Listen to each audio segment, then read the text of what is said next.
Janji belikan untuk anak, lelaki nekat samun rantai emas.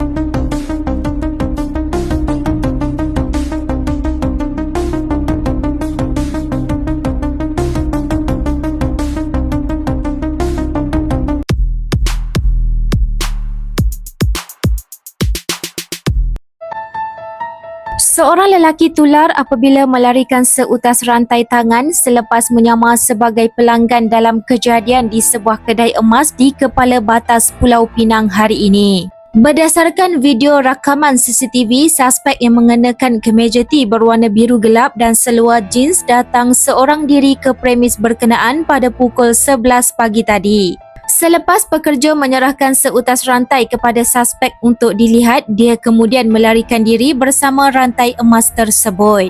Difahamkan suspek telah datang ke kedai tersebut pada hari Sabtu sebelumnya bersama anak perempuan dan berjanji untuk membeli rantai emas tersebut pada hari ini. Namun lelaki berkenaan bukan hadir sebagai pelanggan tetapi sebagai penyamun.